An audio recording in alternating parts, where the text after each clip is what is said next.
എല്ലാവർക്കും ഗ്യാൻ ഇന്ത്യയുടെ മറ്റൊരു ക്ലാസ്സിലേക്ക് സ്വാഗതം. അപ്പോൾ 10th എക്സാമുകൾ ഇങ്ങനെ നടന്നുകൊണ്ടിരിക്കുകയാണല്ലേ, ബോർഡ് എക്സാംസ്. എക്സാമിന് വേണ്ടിയിട്ട് പ്രിപ്പയർ ചെയ്യുന്ന സമയത്ത്, അതിനെ റിവൈസ് ചെയ്യുന്ന സമയത്ത് നമ്മൾ ശ്രദ്ധിക്കേണ്ട കുറേയധികം സംഭവങ്ങളുണ്ട് അല്ലേ. എന്തൊക്കെ ചാപ്റ്റർ പഠിക്കാനുണ്ട്, ആ ചാപ്റ്ററുകളിൽ എന്തൊക്കെ ടോപ്പിക്ക് നമ്മൾ പഠിക്കണം, ഈ ഓരോരോ ടോപ്പിക്കുകൾക്കും എത്രയധികം പ്രയോറിറ്റി കൊടുത്ത് നമ്മൾ പഠിക്കണം, ഇനി നമ്മൾ പരീക്ഷയ്ക്ക് ഹാളിലേക്ക് കയറുന്ന സമയത്ത് എന്തൊക്കെ കാര്യങ്ങൾ ശ്രദ്ധിക്കണം, ഇങ്ങനെ കുറേയധികം കീ കൺസെപ്റ്റുകൾ നമ്മൾ അറിഞ്ഞിരിക്കുന്നത് നല്ലതായിരിക്കും അല്ലേ. അപ്പോൾ എക്സാമിന് പോകുന്ന സമയത്ത് ഈ സംഭവങ്ങളൊക്കെ ഒന്ന് മനസ്സിൽ വെച്ചുകൊണ്ട് തന്നെ നിങ്ങൾ പോവുക. അപ്പോൾ എന്തൊക്കെ കാര്യങ്ങളാണ് അങ്ങനെ മനസ്സിൽ വെക്കേണ്ടത്, എങ്ങനെയാണ് നമ്മുടെ റിവിഷൻ എന്നുള്ളതൊന്ന് ഓർഗനൈസ് ചെയ്യേണ്ടത് എന്നുള്ളതൊക്കെ നമുക്ക് നോക്കാം. അപ്പം നമുക്ക് ക്ലാസ്സിലേക്ക് പോയാലോ? ഓക്കെ, അപ്പോൾ SSLC കെമിസ്ട്രിയിൽ എന്തൊക്കെ പഠിക്കാനുണ്ട് എന്ന് നമുക്ക് നോക്കാം. ആദ്യമായിട്ട് ഓരോരോ ചാപ്റ്ററുകൾ, ആ ചാപ്റ്ററുകളിൽ നിന്നുള്ള ഏകദേശം എത്ര വെയിറ്റേജിന് വരെ ചോദ്യം ചോദിക്കാറുണ്ട് എന്ന് നമുക്ക് നോക്കാം അല്ലേ. അപ്പോൾ ആദ്യത്തെ ചാപ്റ്റർ എന്ന് പറയുന്നത് periodic table and electronic configuration എന്നുള്ള സംഭവമാണ്. ഈ ചാപ്റ്റർ എന്ന് പറയുന്നത് കെമിസ്ട്രിയുടെ തന്നെ ഒരു ബേസിക് കൺസെപ്റ്റാണ്. പൊതുവേ 10th ക്ലാസ് വരെയുള്ള കാര്യങ്ങളിലെല്ലാം നമ്മൾ ഓരോ സബ്ജക്റ്റിൻ്റെയും ബേസാണ് നമ്മൾ പഠിച്ചു പോകുക അല്ലേ. ഈ പീരിയോഡിക് കൺസെപ്റ്റ് അല്ലെങ്കിൽ പീരിയോഡിക് ടേബിൾ ഇതിനെക്കാട്ടിൽ ഇമ്പോർട്ടൻ്റ് നമ്മുടെ ഇലക്ട്രോണിക് കോൺഫിഗറേഷൻ എന്നുള്ള സംഭവം. ഇനി നിങ്ങൾ +1 പോകുമ്പോൾ സയൻസ് ആണ് നിങ്ങൾ എടുക്കുന്നതെങ്കിൽ അവിടെയൊക്കെ നിങ്ങളുടെ കൂടെ വരാൻ പോകുന്ന സംഗതിയാണിത്.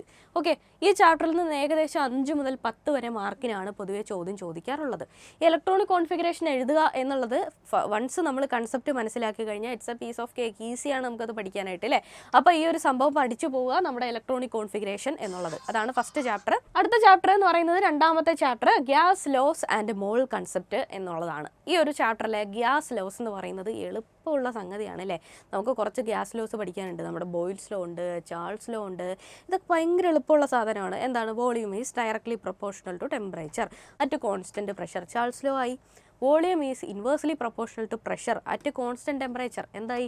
നമ്മുടെ ബോയിൽസ് ലോ ആയി. അങ്ങനെ ഭയങ്കര എളുപ്പമുള്ള സംഗതികളാണ് ഇതെല്ലാം. അപ്പോൾ boils law, Charles law, Avogadro's law, ഇങ്ങനത്തെ കുറച്ച് ഗ്യാസ് ലോസുകളൊക്കെ ഇതിൻ്റെ ഈ ചാപ്റ്ററിൻ്റെ ഫസ്റ്റ് പോർഷനിൽ നമ്മൾ പഠിക്കും. അത് കഴിഞ്ഞാൽ മോൾ കൺസെപ്റ്റാണ്. ഈ ചാപ്റ്ററിൽ നിന്നും നമ്മുടെ ടെക്സ്റ്റ് ബുക്കിൽ നിന്ന് തന്നെ നമുക്ക് പൊതുവേ എന്തെങ്കിലുമൊക്കെ പ്രോബ്ലംസ് ചോദിക്കുന്നുണ്ടെങ്കിൽ ആ പ്രോബ്ലം ചോദിക്കുന്ന ഒരു പ്രധാനപ്പെട്ട ഭാഗം മോൾ കൺസെപ്റ്റാണ്. മോൾ കൺസെപ്റ്റ് ഭയങ്കര എളുപ്പമാണ്, പക്ഷേ നമുക്ക് ഉള്ളതിൽ കൺഫ്യൂസിങ് ആയിട്ട് തോന്നുന്ന ഒരു സംഭവമാണെങ്കിൽ പോലും ഭയങ്കര എളുപ്പമാണ്. എന്താണ് അവഗാഡ്രോ നമ്പർ, എന്താണ് മോളിക്കുലർ മാസ്, ഇങ്ങനത്തെ കുറേ സംഭവം അറിഞ്ഞാൽ വൺസ് എത്ര നമ്പർ ഓഫ് മോൾസ് ഉണ്ട് എന്ന് കണ്ടുപിടിച്ച് കഴിഞ്ഞാൽ നമുക്കത് കണ്ടുപിടിക്കാൻ പറ്റുന്നേ ഉള്ളൂ. നമ്മുടെ ക്രാഷ് കോഴ്സിനകത്തൊക്കെ നമ്മൾ പഠിച്ചിട്ടുള്ള സാധനമാണ് എന്താണ് മോൾ കൺസെപ്റ്റ് എന്നുള്ള. ഈസിയാണ്. ആ ഭാഗത്ത് നിന്ന് ഏകദേശം 3 മുതൽ 8 മാർക്കിന് വരെ 8 ക്വസ്റ്റ്യൻസ് പൊതുവേ ചോദിക്കാറുണ്ട്. ഏകദേശം ഒരു നമ്പറാണ് കേട്ടോ. നമ്മുടെ പ്രീവിയസ് 2024 നടന്നിട്ടുള്ള ഒരു ക്വസ്റ്റ്യൻ പേപ്പർ നോക്കുമ്പോൾ ഉണ്ടാകുന്ന ഒരു ഏകദേശം ഐഡിയ ആണ് ഈ വെയിറ്റേജ് എന്ന് പറയുന്നത്. അടുത്തതിലേക്ക് കിടക്കുമ്പോൾ ചാപ്റ്റർ 3 എന്ന് പറയുന്നത് reactivity series and electro chemistry എന്നുള്ളതാണ്. ഈ ചാപ്റ്ററിൽ നിന്ന് എന്തൊക്കെ സംഭവങ്ങളാണ് പൊതുവേ ചോദിക്കുക? ആദ്യം റിയാക്ടിവിറ്റി സീരീസും ഇലക്ട്രോ കെമിസ്ട്രിയും. ഈ ഒരു ചാപ്റ്ററിൽ നിന്ന് നിങ്ങൾ ഒന്നും പഠിച്ചില്ലെങ്കിലും റിയാക്ടിവിറ്റി സീരീസ് നിങ്ങൾ പഠിക്കണം. ആ ഒരു സംഭവം ഉണ്ട് അല്ലേ. എന്താണ് ഈ പറയുന്ന സോഡിയം, മഗ്നീഷ്യം, ഇങ്ങനെയുള്ള മെറ്റൽസിനെ എല്ലാം അതിൻ്റെ റിയാക്ടിവിറ്റി അനുസരിച്ചിട്ട് അറേഞ്ച് ചെയ്തിരിക്കുന്ന ഒരു ഓർഡർ ഉണ്ട് അല്ലേ. ഞാൻ പറഞ്ഞിട്ടുള്ളതാണ് ക്ലാസ്സിൽ. അതെങ്ങനെയെങ്കിലും എന്തെങ്കിലുമൊക്കെ കോഡൊക്കെ വെച്ച് ഈ റിയാക്ടിവിറ്റി സീരീസ് എന്നുള്ള സംഭവം ഒന്ന് മനസ്സിലാക്കി വെക്കാനായിട്ട് ശ്രമിക്കുക. പിന്നെ ആ ചാപ്റ്ററിൽ നിന്ന് നമ്മളോട് ചോദിക്കുന്നത് ഡിസ്പ്ലേസ്മെൻറ്റ് റിയാക്ഷൻസ് ആണ് ചോദിക്കുക. ഈ ഡിസ്പ്ലേസ്മെൻറ്റ് റിയാക്ഷൻ വൺസ് ഈ പറയുന്ന റിയാക്ടിവിറ്റി സീരീസ് പഠിച്ചാൽ നമുക്ക് ഉത്തരം എഴുതാൻ പറ്റണതേ ഉള്ളൂ. അതിനകത്ത് നിന്ന് എന്താണ് നമുക്ക് ചോദിക്കുക? ഈ സിങ്ക് സൾഫേറ്റ് ഉണ്ട്, അതിനകത്ത് അയൺ റോഡ് മുക്കി വെച്ചു, ഇതിൻ്റെ കളർ പോകുമോ ഇല്ലയോ, അല്ലെങ്കിൽ ഈ അയണിന് കളർ വരുമോ ഇല്ലയോ, അല്ലെങ്കിൽ അയണിനെ ഡിസ്പ്ലേസ് ചെയ്യുമോ ഇല്ലയോ, ഇങ്ങനെയുള്ള കുറേ സംഗതികളാണ് ഇതിനകത്ത് നിന്ന് ചോദിക്കുക. ഈ റിയാക്ടിവിറ്റി സീരീസ് പഠിച്ചാൽ നമുക്കറിയാമല്ലേ, റിയാക്ഷൻ കൂടുതലുള്ള ആൾ റിയാക്ഷൻ കുറവുള്ള ആളുടെ സൊല്യൂഷനിൽ നിന്നും ഇലക്ട്രോലൈറ്റിൽ നിന്നും ഈ റിയാക്ഷൻ കുറവുള്ള മെറ്റലിനെ ഡിസ്പ്ലേസ് ചെയ്തിട്ട് ഇവൻ അവിടെ കയറിയിരിക്കും. ഈ സംഭവം നമുക്കറിയാം. അയഡിനെ സിങ്ക് സൾഫേറ്റിൽ മുക്കി വെച്ച് കഴിഞ്ഞാൽ അതിനകത്ത് വ്യത്യാസമൊന്നും ഉണ്ടാവില്ല. അതേസമയം കോപ്പർ സൾഫേറ്റ്, നീല കളറുള്ള സാധനത്തിനകത്തേക്ക് അയണാണ് നമ്മൾ മുക്കി വെക്കുന്നതെങ്കിൽ കുറച്ച് നേരം കഴിയുമ്പോഴത്തേക്കിന് അതിൻ്റെ നീല കളർ പോകും. പകരം അയൺ സൾഫേറ്റ് ഉണ്ടാവുകയും കോപ്പർ എന്ന് പറയുന്നത് ഡിസ്പ്ലേസ് ആവുകയും ചെയ്യും. ഇങ്ങനത്തെ ആ ഒരു ഐഡിയ റിയാക്ടിവിറ്റി സീരീസ് പഠിക്കുന്നതോടെ നമുക്ക് കിട്ടും അല്ലേ. പിന്നെ അതിനകത്ത് നമ്മുടെ കുറച്ചധികം സെൽസ് നമ്മൾ പഠിക്കാനുണ്ട് അല്ലേ. സെല്ലുകൾ, ഗാൽവാനിക് സെല്ല്, സോൾട്ട് ബ്രിഡ്ജ്, പിന്നെ അങ്ങനത്തെ കുറച്ച് സംഗതികളാണ് ഈ ഒരു ചാപ്റ്ററിനകത്ത് പഠിക്കാനുള്ളത്. സ്ഥിരമായിട്ട് ചോദിക്കുന്ന കുറച്ചധികം ചോദ്യമുണ്ട്. ഇപ്പോൾ തന്നെ ഞാനിപ്പോൾ പറഞ്ഞ എക്സാമ്പിൾ, കോപ്പർ സൾഫേറ്റ് വരുന്നത്, അയൺ വരുന്നത്, അതേപോലെ സിങ്ക് സൾഫേറ്റ് വരുന്നത്, ഇത്തരത്തിലുള്ള സാധനങ്ങളാണ് സ്ഥിരമായിട്ട് ചോദിക്കുക. അതുകൊണ്ട് തന്നെ പ്രീവിയസ് ക്വസ്റ്റ്യൻസ് ഒരു 2-3 വർഷത്തെ നോക്കിയാൽ തന്നെ ഈ ചാപ്റ്ററിൽ നിന്നുള്ള മുഴുവൻ മാർക്ക് നിങ്ങൾക്ക് കിട്ടും. ഗാൽവാനിക് സെല്ല് ഒന്നും ചോദിച്ചില്ലെങ്കിൽ ഈ ചാപ്റ്ററിൽ നിന്ന് ഗാൽവാനിക് സെല്ല് ഉറപ്പാണ്. അതുകൊണ്ട് ഗാൽവാനിക് സെല്ല് എങ്ങനെ വരയ്ക്കും, എങ്ങനെ അതിൻ്റെ സാധനം എവിടെ ഓക്സിഡേഷൻ എവിടെ റിഡക്ഷൻ എന്നുള്ളത് ഉറക്കത്തിൽ വിളിച്ച് ചോദിച്ചാലും അറിയുന്ന രീതിയിൽ പഠിച്ചു വെച്ചാൽ തന്നെ ഈ ഭാഗത്തു നിന്ന് 2-3 മാർക്ക് ഉറപ്പായി. ഓക്കെ, അടുത്തതിലേക്ക് പോകുമ്പോഴത്തേക്ക് പ്രൊഡക്ഷൻ ഓഫ് മെറ്റൽസ് ആണ്. ഈ ഉള്ളതിൽ ഒരിത്തിരി കൺഫ്യൂസിങ് സാധനമാണ് ഈ പ്രൊഡക്ഷൻ ഓഫ് മെറ്റൽസ് അല്ലേ. ഈ പ്രൊഡക്ഷൻ ഓഫ് മെറ്റൽസ് ഏകദേശം 3 മുതൽ 10 മാർക്കിന് വരെ ഈ ഭാഗത്ത് നിന്ന് ക്വസ്റ്റ്യൻ ചോദിക്കാറുണ്ട്. അപ്പോൾ റിയാക്ടിവിറ്റി സീരിയിൽ നിന്ന് 3 തൊട്ട് 8 മാർക്കിന് വരെയാണ് നമ്മുടെ പ്രൊഡക്ഷൻ ഓഫ് മെറ്റലിൽ നിന്ന് 3 മുതൽ 10 വരെ മാർക്കിനാണ് ചോദിക്കുക. അപ്പോൾ ഇതിനകത്തൊരു ഓർഡർ ഓഫ് സംഭവം ഉണ്ട് അല്ലേ. ഒരു എന്താണ് ഓറ്, എന്താണ് എന്താ പറയുക മിനറൽ എന്നുള്ളത് ആദ്യം നമ്മൾ പഠിക്കും. ഓരോ സാധനത്തിൻ്റെയും ഓരോ കൃത്യമായിട്ടുള്ള ഓരോ മെറ്റലിൻ്റെയും ഓർ എന്താണെന്ന് നമ്മൾ പഠിക്കും. അതിനുശേഷം നമ്മൾ പഠിക്കാൻ പോകുന്നത് ഈ മെറ്റലിൻ്റെ ഓർസിനെ നമ്മൾ പ്യൂരിഫൈ ചെയ്യുന്ന ആ ഒരു മെത്തേഡാണ്. 3 സ്റ്റെപ്പുകളുണ്ട്. അതിനെ നമ്മൾ കോൺസെൻട്രേറ്റ് ചെയ്യുന്നു, പിന്നെ അത് കഴിഞ്ഞ് നമ്മളെ ഓക്സിഡേഷൻ ചെയ്യുന്നു, കാൽസിനേഷൻ, റോസ്റ്റിംഗ് ഒക്കെ ചെയ്യുന്നു, പിന്നെ നമ്മൾ ലാസ്റ്റ് റിഫൈനിങ് ചെയ്യുന്നു. അപ്പോൾ ഓരോരോ ടൈപ്പ് ഓഫ് സാധനത്തിന് നമ്മൾ യൂസ് ചെയ്യുന്ന പലതരത്തിലുള്ള കോൺസെൻട്രേഷൻ മെത്തേഡുകൾ നമുക്ക് പഠിക്കാനുണ്ട്. ലെവിഗേഷൻ, ഫ്ലോട്ടേഷൻ ഇതൊക്കെ പഠിക്കുന്നു, മാഗ്നറ്റിക് സെപ്പറേഷൻ ഒക്കെ പഠിക്കുന്നു. പിന്നെന്താ, അതിനെ നമ്മൾ ഓക്സിഡേഷൻ ചെയ്യുന്നു, കാൽസിനേഷൻ ചെയ്യുന്നു, റോസ്റ്റിംഗ് ചെയ്യുന്നു. ഇങ്ങനെയുള്ള സാധനം എന്താണ് കാൽസിനേഷൻ, എന്താണ് റോസ്റ്റിംഗ്, ഇതൊക്കെ പഠിച്ചു. അത് കഴിഞ്ഞ് മെറ്റൽസിൻ്റെ റിഫൈനിങ് എന്താണ്, ആ റിഫൈനിങ്ങിന് യൂസ് ചെയ്യുന്ന പലതരം മെത്തേഡുകൾ നമ്മൾ പഠിച്ചു. അത് കഴിഞ്ഞ് നമ്മൾ 2 പ്രധാനപ്പെട്ട മെറ്റലുകളുടെ എക്സ്ട്രാക്ഷനെ കുറിച്ച് നമ്മൾ പഠിക്കും. ആദ്യം നമ്മൾ അയണിൻ്റെ കാര്യം പഠിക്കും. അയണിൻ്റെ ഓറായിട്ടുള്ള ഹെമറ്റേറ്റിനെ എങ്ങനെ എക്സ്ട്രാക്ട് ചെയ്യും. അതിനകത്ത് നമ്മൾ CaCO3 ഇടും. അതേപോലെ തന്നെ നമ്മുടെ എന്താ പറയുക പിഗ് അയൺ ഉണ്ടാവും. ഇങ്ങനെ കുറേ റിയാക്ഷനുകളുണ്ട്. ഈ ഓരോരോ സാധനങ്ങൾ യൂസ് ചെയ്യുമ്പോൾ അതിനകത്തുണ്ടാവുന്ന സ്ലാഗ്, അതിനകത്തുണ്ടാവുന്ന റിയാക്ഷൻസ്, ഇങ്ങനത്തെ ഓരോ റിയാക്ഷൻസും നമ്മൾ പഠിക്കാനുണ്ട് അല്ലേ. കാർബൺ മോണോക്സൈഡ് ഉണ്ട്, അതുപോലെ CaCO3 ഉണ്ട്. ആ ഓരോ സാധനവും ഹെമറ്റൈറ്റിനകത്ത് നടക്കുന്ന റിയാക്ഷൻസ് എന്താണെന്നുള്ളത് പഠിക്കണം. ലാസ്റ്റ് നമുക്ക് അയൺ കിട്ടി. ഈ അയണിനെ ചേർത്ത് നമ്മൾ ഉണ്ടാക്കുന്ന പലതരത്തിലുള്ള സ്റ്റെയിൻലെസ് സ്റ്റീൽ അങ്ങനത്തെ കുറേ അധികം ആലോയ്സ്, ആ ആലോയ്സിൽ ഉണ്ടാകുന്ന കമ്പോണൻസ് എന്ത്, അതിൻ്റെയൊക്കെ യൂസസ് എന്ത്, ഇത്രയും പഠിച്ച ആ ഭാഗമായി. പിന്നെ എന്തായി, ബോക്സൈറ്റിൻ്റെ ഇതേപോലെയുള്ള റിഫൈനിങ് മെത്തേഡ് എന്താണ്. ബോക്സൈറ്റ് നമുക്കറിയാം അലുമിനിയത്തിൻ്റെ ഓറാണ് അല്ലേ. അതിൻ്റെ റിഫൈനിങ് മെത്തേഡ് എന്താണ് എന്നുള്ളതും കൂടെ പഠിച്ചാൽ ഈ ചാപ്റ്റർ നമുക്ക് കയ്യിലായി അല്ലേ. അടുത്ത ചാപ്റ്റർ എന്ന് പറയുമ്പോഴത്തേക്കിന് chapter 5 compounds of non metals. Non മെറ്റൽസിൻ്റെ കോമ്പൗണ്ട്സ്. ഈ ചാപ്റ്ററിനകത്ത് കുറേ അധികം ടോപ്പിക്ക് നമുക്ക് പഠിക്കാനുണ്ട്, കുറേ സംഭവങ്ങൾ നമുക്ക് പഠിക്കാനുണ്ട്. ഇത് ഏകദേശം 2 മുതൽ 7 വരെ മാർക്കിനാണ് പൊതുവേ ക്വസ്റ്റ്യൻ ചോദിക്കുക. ഇതിനകത്ത് എന്തുണ്ട്, കുറേ അധികം ടോപ്പിക്കിൻ്റെ നമ്പർ ഓഫ് ടോപ്പിക്സ് കൂടുതലുള്ള ഒരു ചാപ്റ്ററാണിത്. പക്ഷേ എളുപ്പമാണ്. കുറേ അധികം കൺസെപ്റ്റ്, അമോണിയ ഇങ്ങനത്തെ കാര്യങ്ങളൊക്കെ നമുക്ക് എളുപ്പത്തിൽ പഠിച്ചു പോകാൻ പറ്റുന്നേ ഉള്ളൂ. കൺഫ്യൂസിങ് ആയിട്ടുള്ള കാര്യങ്ങളൊന്നും ഇതിനകത്തില്ല, എളുപ്പമുള്ള പാടാണ്. പിന്നെ അടുത്തതിലേക്ക് നമ്മൾ കിടക്കുന്നു chapter 6 nomenclature of organic compounds and isomerism. അതായത് ഓർഗാനിക് കെമിസ്ട്രി എന്ന് പറയുന്ന വലിയൊരു കടലിൻ്റെ ജസ്റ്റ് ഒരു തുടക്ക ഭാഗമാണ് ഈ ചാപ്റ്റർ എന്ന് പറയുന്നത്. ഈ ചാപ്റ്ററിൽ നിന്ന് ഏകദേശം 5 മുതൽ 10 മാർക്കിന് വരെ പൊതുവേ ക്വസ്റ്റ്യൻ ചോദിക്കാറുണ്ട്. ഇനി നിങ്ങൾ +1ലും +2ലൊക്കെ സയൻസ് സബ്ജക്റ്റാണ് എടുക്കുന്നതെങ്കിൽ കെമിസ്ട്രി നിങ്ങളുടെ ഒപ്പം ഉണ്ടാവും. അങ്ങനെയാണെങ്കിൽ ഓർഗാനിക് കെമിസ്ട്രി വിടാതെ നിങ്ങളുടെ കൂടി ഉണ്ടാവും. അതിൻ്റെ എല്ലാം ഒരു തുടക്കമാണ് ഈ ചാപ്റ്റർ എന്ന് പറയുന്നത്. ഈ പറയുന്ന 10th ഈ ഓർഗാനിക് കെമിസ്ട്രിയുടെ കൺസെപ്റ്റുകളൊക്കെ ഭയങ്കര എളുപ്പമുള്ള സാധനങ്ങൾ തന്നെയാണ് പൊതുവേ. ഇതിൻ്റെ നോമൻക്ലേച്ചറിൽ നിന്നൊക്കെ ആയിരിക്കും മിക്കവാറും നിങ്ങളോട് ചോദ്യം ചോദിക്കാനായിട്ട് പോകുന്നത്. എളുപ്പമുള്ള പാഠമാണ്.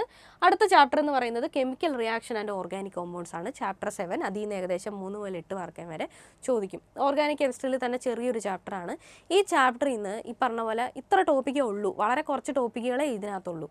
അതായത് കമ്പസ്റ്റൻ റിയാക്ഷൻ ഉണ്ട്, സബ്സ്റ്റിറ്റ്യൂഷൻ ഉണ്ട്, അതേപോലെ വലിയൊരു ഓർഗാനിക് കോമ്പൗണ്ടിനെ 2ആയിട്ട് കട്ട് ചെയ്യുന്ന ടൈപ്പ് റിയാക്ഷൻസ് ഉണ്ട്. ഇങ്ങനെ കുറച്ച് നമ്പർ ഓഫ് റിയാക്ഷൻസ് ഉണ്ട്. ആ നമ്പർ ഓഫ് റിയാക്ഷൻസേ ഇതിനകത്തുനിന്ന് ചോദിക്കുള്ളൂ. ഓക്കെ, അതാണ് ഈ ഒരു ചാപ്റ്ററിൻ്റെ ഇതെന്ന് പറയുന്നത്. അത്രേ ഉള്ളൂ. അത്രയും പഠിച്ചു കഴിഞ്ഞാൽ തന്നെ നമ്മുടെ എന്തായി 10th ക്ലാസ്സിലുള്ള 7 ചാപ്റ്റർ നമ്മൾ കംപ്ലീറ്റ് ചെയ്തു അല്ലേ. ഇനി ഓരോ ചാപ്റ്ററും അതിനകത്തെ ഓരോ ടോപ്പിക്കും ഏത് ടോപ്പിക്കിനൊക്കെ നിങ്ങൾ ഇമ്പോർട്ടൻസ് കൊടുക്കണം എന്നുള്ളത് നമുക്ക് പറഞ്ഞു പോകാം അല്ലേ. അപ്പോൾ ഒന്നും പഠിച്ചില്ലെങ്കിലും, അതായത് ഇപ്പോൾ ഫുൾ മാർക്ക് നേടണം, A+ നേടണം എന്ന് ചിന്തിക്കുന്ന ആൾക്കാരെ സംബന്ധിച്ചിടത്തോളം ഒരു സാധനവും നിങ്ങൾക്ക് കളയാനില്ല, എല്ലാം ഇരുന്ന് പഠിക്കണം അല്ലേ. അതേസമയം ഒരു സർട്ടൻ മാർക്കെങ്കിലും നമുക്ക് വേണം എന്ന് ചിന്തിക്കുന്ന ആൾക്കാർ വെറുതെ ടെക്സ്റ്റ് വെറുതെ വായിക്കുന്നതിനെക്കാട്ടിലും വെയിറ്റേജ് അനുസരിച്ച് പഠിച്ചു കഴിഞ്ഞാൽ നമുക്ക് കുറഞ്ഞ സമയം കൊണ്ട് കൂടുതൽ മാർക്ക് ഉണ്ടാക്കാൻ പറ്റും അല്ലേ. അപ്പോൾ ഫുൾ A+ വേണം എന്ന് ചിന്തിക്കുന്ന ആൾക്കാരാണെങ്കിൽ പോലും നിങ്ങളുടെ റിവിഷനിൻ്റെ ഷെഡ്യൂൾ ഉണ്ടാക്കുന്ന സമയത്ത് നിങ്ങൾ എന്ത് ചെയ്യുക, പ്രയോറിറ്റി കൊടുക്കുക.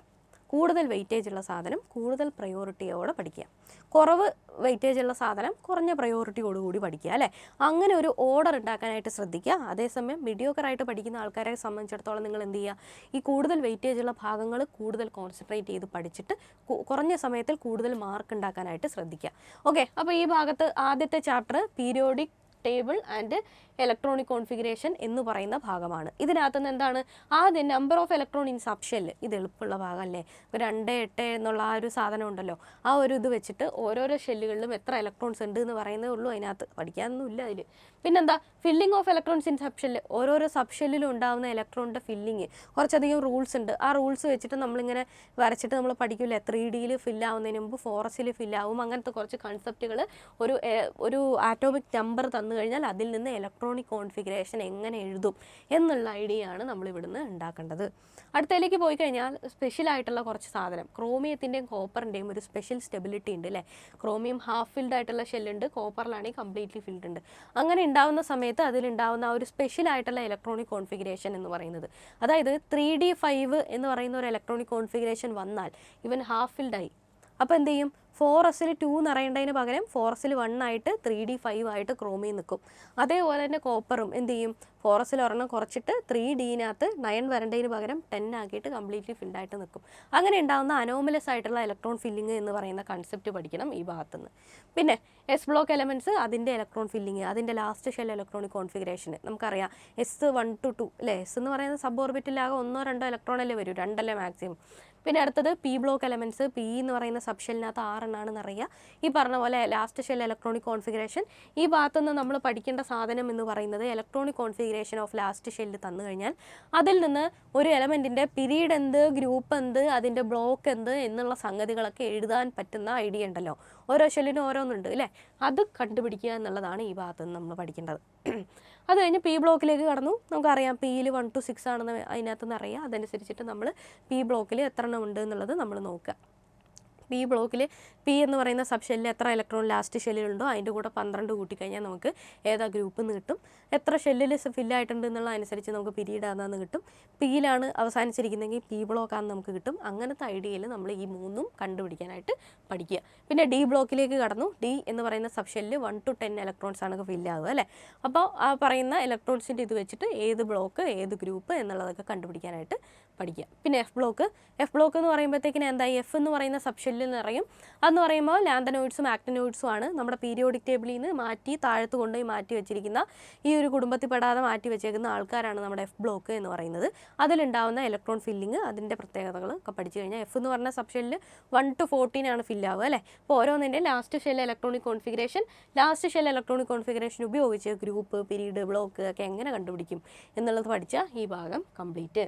അപ്പോൾ അതാണ് ഈ ചാപ്റ്ററിലുള്ളത്. അടുത്ത ചാപ്റ്ററിലേക്ക് കടക്കുമ്പോഴത്തേക്കിനും ഗ്യാസ് ലോസും അതേപോലെ മോൾ കൺസെപ്റ്റ്. ഈ ചാപ്റ്ററിൽ നിന്ന് ഞാൻ പറഞ്ഞ പോലെ തന്നെ ഇതിൻ്റെ തുടക്കത്തിലുള്ള ഈ സംഭവം ഉണ്ടല്ലോ, വോളിയം എന്ത്, ടെമ്പറേച്ചർ എന്ത്, പ്രഷർ എന്ത് എന്നുള്ളതൊക്കെ നമുക്ക് എല്ലാവർക്കും അറിയുന്ന സംഗതികളാണ്. അതിന് വേണ്ടി നമ്മൾ ടൈം ഇൻവെസ്റ്റ് ചെയ്ത് പഠിക്കുകയൊന്നും ആവശ്യമില്ല. പക്ഷേ ഈ 3 ലോ ഇത് നിങ്ങൾ നന്നായിട്ട് പഠിച്ചു വെച്ചേക്കണം. കാരണം എളുപ്പത്തിൽ 2 മാർക്ക് കിട്ടുന്ന ഭാഗം ഇത്. കാരണം ഈ പറയുന്ന Boyle's law, Charles law, Avogadro's law ഒക്കെ ഇപ്പം നിങ്ങൾ പഠിച്ചു കഴിഞ്ഞാൽ ഇത് ഒരിക്കലും നമ്മുടെ മനസ്സിൽ നിന്ന് പോവില്ല. എളുപ്പമുള്ള സാധനമാണ്. ഇത് പഠിച്ചു കഴിഞ്ഞാൽ നമുക്ക് ഈസി ആയിട്ട് 2 മാർക്ക് കിട്ടുകയും ചെയ്യും. അപ്പോൾ ഈ ചാപ്റ്ററിൽ നിന്ന് വേറൊന്നും പഠിച്ചില്ലെങ്കിലും ഇത് 3 നമ്മൾ പഠിച്ചു വെച്ചേക്കുക. ഈ ചാപ്റ്ററിൽ ഏറ്റവും കൂടുതൽ മാർക്കിന് പക്ഷേ ചോദിക്കാറുള്ളത് മോൾ കൺസെപ്റ്റിൽ നിന്നുള്ള പ്രോബ്ലം തന്നെയാണ്. ഓക്കെ, അതുപോലെ റിലേറ്റീവ് ആറ്റോമിക് മാസ് എന്താണെന്നുള്ളത് മനസ്സിലാക്കുക. അത് കഴിഞ്ഞ് relation between volume of gas and molecule, നമ്മുടെ ഗ്യാസിൻ്റെ വോളിയം അതേപോലെ തന്നെ മോൾസും വെച്ചിട്ടുള്ള അതിൻ്റെ മോളുകളും തമ്മിലുള്ള ആ ഒരു എന്താ പറയുക ബന്ധം എന്നുള്ളത് പഠിക്കുക. മോൾ കൺസെപ്റ്റ് വെച്ചിട്ട് പ്രോബ്ലം ചെയ്യാൻ പഠിക്കുക. അതോടെ ആ ചാപ്റ്റർ കംപ്ലീറ്റ് ആയി. ഓക്കെ, അടുത്തതിലേക്ക് കടക്കുന്ന സമയത്ത് റിയാക്ടിവിറ്റി സീരീസ് ആൻഡ് ഇലക്ട്രോ കെമിസ്ട്രിയാണ്. ഈ ചാപ്റ്ററിൻ്റെ ഓൾറെഡി ഞാൻ പറഞ്ഞു ഏറ്റവും ഇമ്പോർട്ടൻ്റ് ആയിട്ട് എന്താ പഠിക്കേണ്ടത് എന്നുള്ളത്. എന്താ ആദ്യം നമ്മൾ പഠിക്കേണ്ടത് റിയാക്ടിവിറ്റി സീരീസ് പഠിക്കണം. ആ റിയാക്ടിവിറ്റി സീരീസ് ഉപയോഗിച്ചിട്ട് ഏത് മെറ്റലിനെ ആർക്ക് ഡിസ്പ്ലേസ് ചെയ്യാൻ പറ്റും എന്നുള്ളൊരു ഐഡിയ നിങ്ങൾക്ക് ഓൾറെഡി കിട്ടും അല്ലേ. അപ്പോൾ അതിൽ നിന്ന് ആ ഒരു ചോദ്യമായി. പിന്നെ നമുക്ക് ഇതിൽ നിന്ന് പഠിക്കാനുള്ള സാധനം എന്ന് പറയുന്നത് ഗാൽവാനിക്സ് അല്ല. ഈ ചാപ്റ്ററിൽ നിന്ന് വേറെ ഒന്നും പഠിച്ചില്ലെങ്കിൽ ഈ 2 സംഗതി നന്നായിട്ട് പഠിച്ചു വെച്ചേക്കണം. സ്ഥിരം ചോദിക്കുന്ന ഐറ്റാണ്. ഇപ്പോൾ ഇതിനകത്തുനിന്ന് ആദ്യം നമുക്ക് പറയാനുള്ളത് reaction of metals with water, air and acid. പൊതുവേ മെറ്റലുകളുടെ വാട്ടറും ആസിഡും എയറും ഒക്കെ ആയിട്ടുള്ള കോൺടാക്റ്റ്, കോൾഡ് വാട്ടറും ഹോട്ട് വാട്ടറുമായിട്ടുള്ള റിയാക്ഷൻസ്, ഇതൊക്കെയാണ് ഫസ്റ്റത്തെ കൺസെപ്റ്റ്. അടുത്തത് reactivity series and displacement reaction, ഏറ്റവും ഇമ്പോർട്ടൻറ്റ്. അത് കഴിഞ്ഞാൽ ഗാൽവാനിക് സെല്ല്, അതിലേറെ ഇമ്പോർട്ടൻറ്റ്. പിന്നെ ഉള്ളത് ഇലക്ട്രോ കെമിസ്ട്രിയാണ്. ഇലക്ട്രോ കെമിസ്ട്രിയും പൊതുവെ ചോദിക്കാറുണ്ട്, പക്ഷേ ഏറ്റവും ഇമ്പോർട്ടൻ്റ് ഇവർ രണ്ടുപേരുമാണ്. ഇലക്ട്രോ കെമിസ്ട്രിക്കകത്ത് പൊതുവേ നമ്മളോട് ഇലക്ട്രോളിസിസ് എന്താണ്, ഇലക്ട്രോലൈറ്റുകൾ എന്താണ്, അതിൻ്റെ റിയാക്ഷൻസ്, ഈ പറഞ്ഞ പോലെ കുറച്ച് മെറ്റലും സാധനങ്ങളൊക്കെ തന്നിട്ട് ഇലക്ട്രോലിറ്റിക് സെല്ല് നമ്മളോട് കൺസ്ട്രക്ട് ചെയ്യാൻ പറയും. ഇതൊക്കെയാണ് ഈ ഭാഗത്ത് നിന്ന് ചോദിക്കുക. ഇത്രയും സാധനം പഠിച്ചു കഴിഞ്ഞാൽ ഈ ചാപ്റ്ററിൽ നിന്ന് ഫുൾ മാർക്കായി. ഈ ചാപ്റ്ററിൽ നിന്ന് കുറഞ്ഞ മാർക്ക് നമ്മൾ ഒപ്പിക്കണം എന്നാണെങ്കിൽ ഇത് രണ്ടിനെയും പഠിച്ചു വെച്ചേക്കുക, ഇലക്ട്രോളിസിസ് നോക്കി വെച്ചേക്കുക, പരിപാടി കഴിഞ്ഞു. ഓക്കെ, അപ്പോൾ ഫുൾ മാർക്ക് നേടേണ്ടവർ എല്ലാ ടോപ്പിക്കും പഠിക്കണം കേട്ടോ. അടുത്തതിലേക്ക് പോകുന്ന സമയത്തേക്ക് പ്രൊഡക്ഷൻ ഓഫ് മെറ്റൽസ് ആണ് ഈ കൂട്ടത്തിൽ തന്നെ കുറച്ചധികം വലിയ ചാപ്റ്റർ അല്ലേ.